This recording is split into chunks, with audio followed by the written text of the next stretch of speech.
Bonjour, je m'appelle Renée Gaillousté, je suis architecte, ou plus exactement j'étais architecte parce que ça fait une vingtaine d'années que je n'exerce plus, mais j'ai exercé pendant une trentaine d'années cette profession et ça a été un grand plaisir. Enfin, les gens qui sont ici et qui font de l'architecture ne me dédiront pas. C'est vraiment une profession intéressante, agréable, très, très variée, où on rencontre beaucoup de gens et où on a l'occasion de faire des choses à plusieurs niveaux.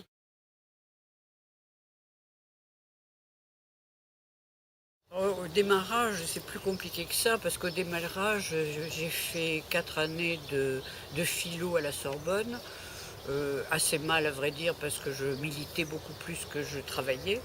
C'est bien dommage d'ailleurs, mais enfin c'était comme ça. Et puis après, j'ai eu des amis qui sont passés à l'architecture, qui étaient avec moi d'ailleurs aussi en Sorbonne.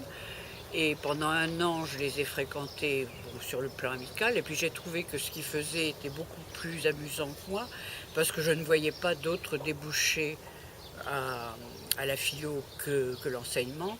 Et je n'avais pas vraiment très envie de faire ça. Et c'est pour ça que je suis passée en architecture, un peu pour fuir un, un destin d'enseignante. Et puis après, malheureusement, enfin malheureusement, heureusement, j'ai fait de l'enseignement en architecture, mais pas énormément. J'ai beaucoup plus construit que enseigné l'architecture.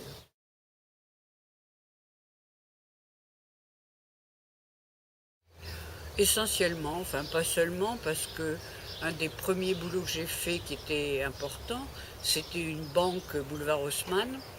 Et quand j'ai eu fini ce chantier, je me suis aperçue que coûté c'était le même budget que les 96 logements HLM que j'avais construits parallèlement à Ivry.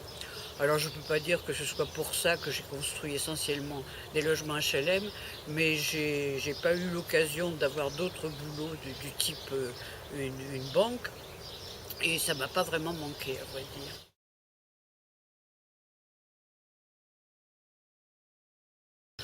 Oh, révolutionnaire non, parce que c'était quand même une période où on construisait énormément de collectifs, mais peut-être que ce qui était un peu révolutionnaire, c'était de construire des logements collectifs dont tous les logements étaient différents. Et ça, c'était beaucoup sous l'impulsion de Renaudie, qui avait commencé à travailler comme ça pour Ivry et pour Saint-Martin-d'Air et pour Givors. Et bon, cet exemple-là nous a beaucoup marqué. Et puis, c'est certainement une façon beaucoup plus intéressante de travailler, d'avoir à faire 136 logements différents que de répéter un logement type.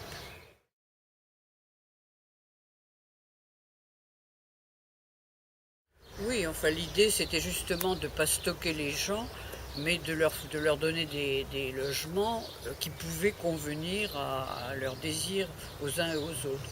Alors c'est vrai que dans un immeuble comme celui-là, il y a 136 logements, il doit y avoir à peu près 110 logements avec des terrasses, puisque le système de construction c'est des gradins successifs.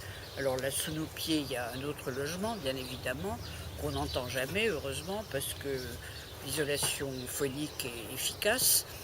Et l'idée aussi, c'était de traiter tout ce qui était des terrasses comme des terrasses, comme un jardin.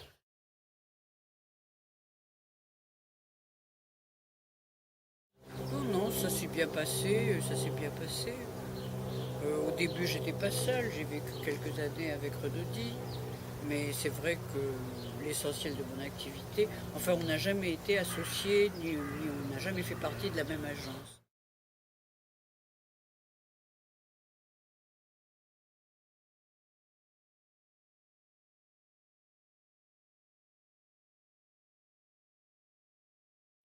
Oh oui, oui, moi j'ai beaucoup d'admiration pour Ivona Bukowska, qui est installée à Ivry et qui a construit des choses très très intéressantes. Elle a construit dans la banlieue parisienne, je ne sais plus le nom de la commune, un quartier de 300 logements, tout en bois. Ivona, c'est plutôt la génération de mes filles, quoi. Mais il y a une dame qui a travaillé longtemps pour Boileau-la-Bourdette et qui après s'est installée personnellement. Et elle a fait, dans la période où elle s'est installée personnellement avec son mari, il faut dire, elle a fait un très beau collège en banlieue parisienne. Je suis incapable de vous dire où exactement, mais j'étais allée le visiter, je trouvais ça vraiment intéressant. Il y en a certainement plein d'autres. Il y en a qui travaillent en couple, comme Catherine Fiumani avec Gilles Jacquemot.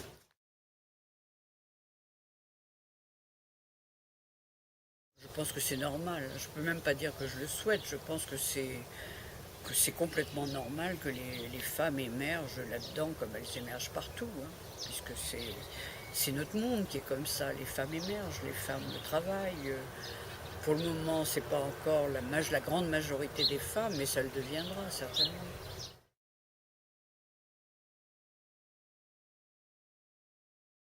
La dernière fois que j'ai été amenée comme ça à parler aux jeunes générations, je leur ai dit « travaillez bien ». Et je crois que c'est ce qu'on a de mieux à faire, c'est vrai.